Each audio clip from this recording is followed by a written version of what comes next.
बिस्मिल्लाहिर्रहमानिर्रहीम। अस्सलाम वालेकुम students, welcome back on my YouTube channel Doctor informative.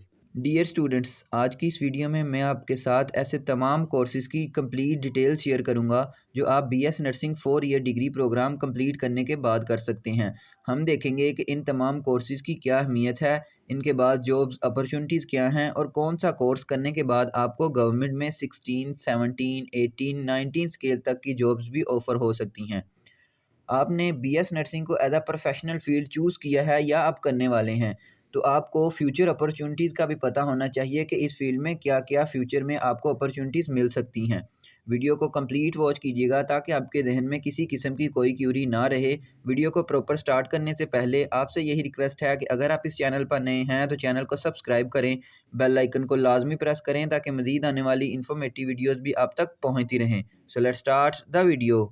सबसे पहले मैं आपको बताता चलूँ कि बीएस नर्सिंग एक 4 ईयर डिग्री प्रोग्राम है प्लस 1 ईयर ऑफ इंटर्नशिप। जिस तरह एमबीबीएस या बीडीएस करने के बाद आपने 1 साल की हाउस जॉब करनी होती है, ठीक उसी तरह बीएस नर्सिंग में आपने 4 साल जो है स्टडी करने के बाद 1 ईयर इंटर्नशिप करनी होती है। ये इंटर्नशिप उसी कॉलेज से एफिलिएटेड हॉस्पिटल में होती है जिसमें आपने 4 ईयर बीएस नर्सिंग के लिए स्टडी की होती है।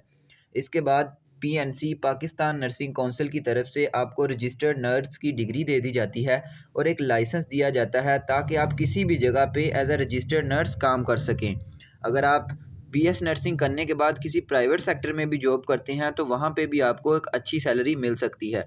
बट अगर हम गवर्नमेंट सेक्टर की बात करें तो गवर्नमेंट में भी पीपीएससी की बहुत सी सीट्स आती रहती हैं जिनमें आप अप्लाई करते हैं।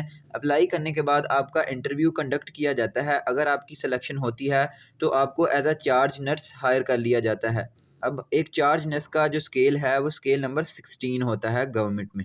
BS nursing 4 year degree programme complete करने के बाद एक तो बेस्ट ऑप्शन है स्पेशलाइजेशन। अब स्पेशलाइजेशन की ड्यूरेशन 1 साल होती है और ये आप किसी भी फील्ड में कर सकते हैं, मसलन beds ward, ICU, emergency, surgery. इन तमाम फील्ड्स के अलावा बाकी भी कई फील्ड्स होती हैं जिनमें आप अपनी स्पेशलाइजेशन कर सकते हैं। अब ये जो स्पेशलाइजेशन फ़ील्ड है ये बिल्कुल आपकी चॉइस के अकॉर्डिंग होती है, जिसमें आप चाहें उसी फील्ड में आप स्पेशलाइजेशन कर सकते हैं। इसके लिए आपके ऊपर किसी किस्म का प्रेशर नहीं होता। ये टोटली डिपेंड करता है आपकी चॉइस पे कि आप किस फील्ड में स्पेशलाइजेशन कर सकते हैं। अब इसकी इम्पोर्टेंस ये है कि आप गवर्नमेंट में रहते हुए आपकी अपग्रेडेशन के चांसेस एनहांस होते हैं और आपका 16 से स्केल 17 तक भी हो सकता है आफ्टर 1 ईयर स्पेशलाइजेशन। अब 1 ईयर स्पेशलाइजेशन करने के बाद आप क्या कर सकते हैं, इस बात की तरफ हम चलते हैं। सो इसके बाद आप एमएसएन मास्टर्स इन नर्सिंग कर सकते हैं। ये एक 2 इयर्स डिग्री प्रोग्राम होता है। बट इससे पहले मैं आपको बताता चलूँ कि एमएसएन जो है वो आप बीएस नर्सिंग करने के बाद फ़ौरन भी कर सकते हैं। स्पेशलाइजेशन इसके लिए ज़रूरी नहीं है। बट आप ये जो स्पेशलाइजेशन है 1 ईयर की, ये आप बीएसएन के बाद भी कर सकते हैं एंड एमएसएन के बाद भी कर सकते हैं। अगर मैं आपको मास्टर्स इन नर्सिंग एमएसएन के हवाले से बताऊं तो ये आप 2 तरीक़ों से कर सकते हैं, एक गवर्नमेंट सेक्टर इंस्टीट्यूट में से और एक प्राइवेट सेक्टर इंस्टीट्यूट में। सो अगर आप प्राइवेट सेक्टर इंस्टीट्यूट से अपनी एमएसएन मास्टर्स इन नर्सिंग करना चाहते हैं तो आपके पास जो है 1 साल का एक्सपीरियंस होना चाहिए किसी भी रिकॉग्नाइज्ड प्राइवेट सेक्टर से। अगर आपके पास एक्सपीरियंस हो तो आप एक टेस्ट कंडक्ट होता है प्राइवेट सेक्टर एडमिशन के लिए, तो आपको वो पास करना ज़रूरी होता है। जैसे ही आपका टेस्ट वो पास हो जाए तो आपको एमएसएन 2 इयर्स डिग्री प्रोग्राम में एडमिशन के लिए प्राइवेट सेक्टर में सीट ऑफ़र हो जाती है। फिर अगर हम बात करें, अगर आप MSN 2 years degree programme government sector में एडमिशन लेना चाहते हैं तो आपने इसके लिए 2 क्राइटेरियाज़ फुलफ़िल करने होते हैं। एक ये कि आपने बीएस नर्सिंग कंप्लीट की हो और आपने 2 साल जो है वो गवर्नमेंट सेक्टर इंस्टीट्यूट को सर्व किया हो। ये 2 अगर आपने क्राइटेरिया को कंप्लीट कर लिया तो गवर्नमेंट सेक्टर इंस्टीट्यूट में भी एमएसएन एडमिशन के लिए टेस्ट होता है। अगर आप वो भी टेस्ट पास कर लें तो आपको एमएसएन गवर्नमेंट सेक्टर में एडमिशन दे दिया जाएगा। अगर हम बात करें कि एमएसएन करने के बाद आपको गवर्नमेंट की जानिब से कौन-सा स्केल दिया जाता है, तो मैं आपको बताता चलूँ कि जैसे ही आप 2 years degree programme MSN masters in nursing complete करते हैं, तो गवर्नमेंट की तरफ से आपको स्केल 17 दिया जाता है।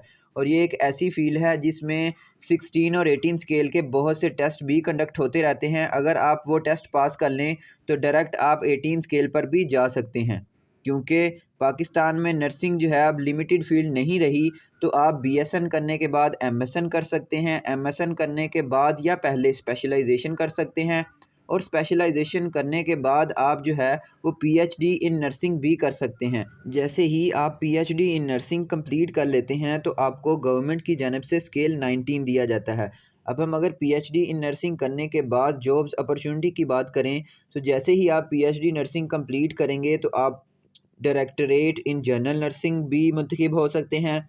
Principal PNC Pakistan nursing council भी अलॉट हो सकते हैं और उसके साथ साथ आप हेल्थ कमीशन में भी किसी अच्छे ओहदे पर फाइज हो सकते हैं। तो ये तमाम बातें थी जो बीएस नर्सिंग में एडमिशन लेने से पहले और बाद आपको इन बातों का पता होना चाहिए कि जॉब्स अपॉर्चुनिटीज़ क्या क्या हैं, फ्यूचर में आपने क्या करना है। आप अभी से अपना जहन इसके अकॉर्डिंग प्रिपेयर कर लें। उम्मीद करता हूँ कि ये वीडियो आपके लिए बेनिफिशियल रही होगी। इस वीडियो से रिलेटेड किसी भी किस्म की क्यूरी हो तो नीचे कमेंट सेक्शन में लाजमी पूछिएगा। मज़ीद इस तरह की वीडियोज़ के लिए मेरे चैनल को सब्सक्राइब करें, बेल आइकन को लाजमी प्रेस करें ताकि मज़ीद आने वाली इन्फॉर्मेटिव वीडियोज़ भी आप तक पहुँचती रहें। मिलते हैं नेक्स्ट वीडियो में, तब तक अपना ख्याल रखिएगा। अल्लाह हाफ़िज़।